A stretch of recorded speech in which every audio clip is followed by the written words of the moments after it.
Alright, I'm going to show you some basic stuff here, making a 5x5 cube, and that should be your first assignment for this class, so you should have gone into the engineering class or the tech drawing class, whatever's one you're in, and then find the 5x5 cube, which should be at the top of the list, and we'll click create. Now we're going to create labels later on to make things easier to find, but we won't do it right now.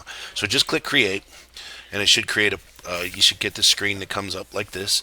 These are your starting planes right there for you to work on. There's other things here. You can create versions and that sort of thing when we go along here. And there's different options for us to do things. This is our view cube. We'll use it a lot. And you can do assemblies in here when you do that as part of this. There's lots of things we're going to learn, but right now we're just going to make a 5x5 cube with a couple of holes through it. All right. So let's start by right click on that front view right there and click new sketch. Now I like to do this thing where I take this and go view normal to.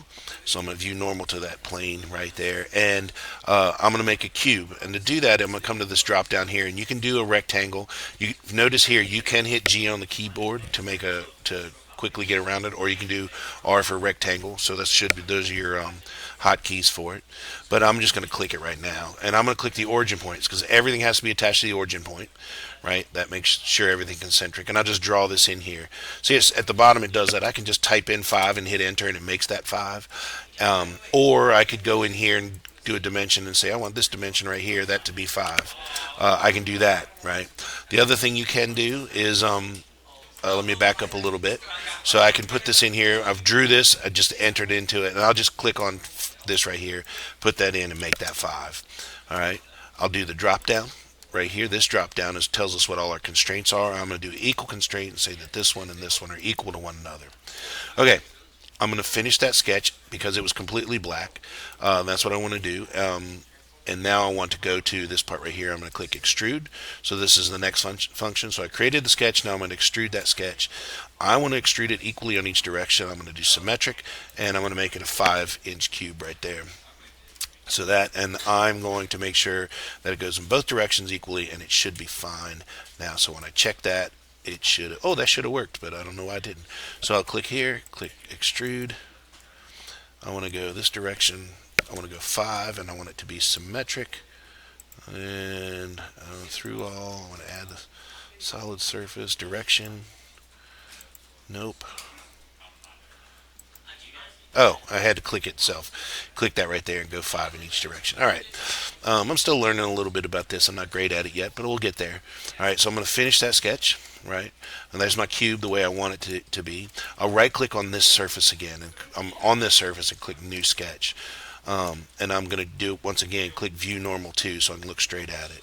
At this point, I'm going to go ahead and click one of the circles to create a circle on just center point. So that's just the hotkey of C if you wanted to use that, right? And I'll drop this in here, and I'm just going to make a 2-inch circle that goes through it. All right. You can make it whatever you want, but make it an even number or a logical number, 1.5, 1 inch, something like that. Let's go with 2 right now. So I got a 2-inch circle. I'll finish that, and then I'm going to come up here and I want to click extrude again. So this time when I click extrude, I clicked on that feature right there, and I want it to not be blind, but I want it to go through the entire part. So I'm going to right here, come down here and click through all. Now it's still trying to do this, and I'll make it go the opposite direction, but notice it's still a solid, so it's just going to add it to it. So I want to actually click up here and click remove, so then it'll take that out, and then I've got that part right there done. All right. So I'll do the same on this surface. I'll right click on this surface, click new sketch, right click and do view normal to. And then I'm going to do a circle right here on this one, and I'll make that 2 inches. Oops, I'll drop that there first. Click in place, hit 2 and enter. Right, finish that sketch. I can right click on the corner there, and I'll extrude that again. Right there, I'm going to click remove, change this to through all, and that should be it. Should go all the way through. All right, so double check and make sure it looks like it goes all the way through. It does. Right, I'll right click on the top surface. I'm going to click new sketch, and I'm going to view normal to again. Right there. I'll do a circle here, right there, and I'll drop that in place and say 2 inches. Right. Finish that sketch. Let's click on the home button or here. Is there a home button? We'll go like that. We'll be fine. And then click extrude. and I'm going to click remove, change this to through all so it goes through everything, and then check that. All right, so there's my cube. If you want to get crazy, you could do things like add fillets and stuff like that, but we're fine for now. All right, that's absolutely fine. So I've got that part of it done. At this point, I'm going to right click on it, and I'm going to go here that says create a drawing for part one. So we're just going to create the drawing, and you should have something that says A inch right here, like that. We're going to do something real simple. We'll click 4 views to get it started, and I'm okay if you do the A. If it just says A, I'll show you how to add the other stuff later. And we'll do that, and it's going to create the four views of the drawing. It's going to create 3 standard views and an isometric view here in just a second. This is the first drawing I do in the day. Sometimes it takes a long time. Now, this one is different. What I want to do is I want to right click on this right here, and I want to click show hidden lines. So I want to show all the hidden lines. Right click on each one of these views to show the hidden lines. Right click here, show hidden lines. So I'm showing all the hidden lines where they're at. There's also one here that we might do later on, click tangent edges, and we want to make them hidden, but there aren't any tangent edges on this one, this particular drawing. So now we're ready to dimension, so I'm going to go ahead and put a dimension on that goes from the center here out to here, and that says that's 2.5, and this one from here to here, that's 2.5. Now what I don't want is it to be 3 decimal places. Because I don't want it to be 3 decimal places, I'm going to go over here to this little wrench on the right side, right click on it.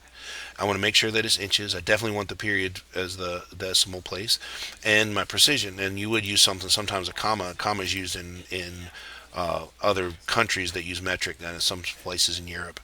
The precision, this is 3 decimal places. I want to change that to 2 decimal places. I'm not going to worry about tolerance or anything else right now. And we'll just let that go, but you see it changes it to 2 decimal places, and we know that 2 decimal places is going to be a cheaper part. All right, so now we've got the location of each one of these things right here. Now we can get crazy, and I can double click on this, and I'll go right here and just type TYP. Oops, I want all caps. Remember that, cap lock on, TYP. So that means it's typical wherever you see that, and I can click out of that, right? Oops, I double click here. I want to go back and add a space in right here. I don't know why it doesn't do that automatically. It should. This one I'll do below it. On this one right here, I'll do TYP period, because it would not fit inside of that right there. So well, we're good now. We're outside of there. So that means they're all going to be the same. You can do it that way. Now I want to know what my overall width is. Right there, 5 inches. My overall height. Right there. I'm going to line that one directly up with this one right here. You see that line. And I want to know my overall depth, and so I'll put that one and I'll line those up right there. So my overall depth of that part. I don't need to do anything with this isometric. It's absolutely fine. We'll go in here, and we're going to give this a part title, and we're just going to backspace over that and call it 5 by 5 cube. Cap lock should still be on, but your title doesn't have to have all caps, but it's consistent with everything else. And if we had a part number, we would give it a part number. So let's just call it, for now, we'll just call it 5x5, and that's good. All right. So it should have your name right here, and it should have today's date that you created this. At this point, it's good to save and to move on. Let's see. We got our sheet property, drawing properties. I think I want to do. We want to go up to, not DXF out. We want to go to print, right? And when you create print,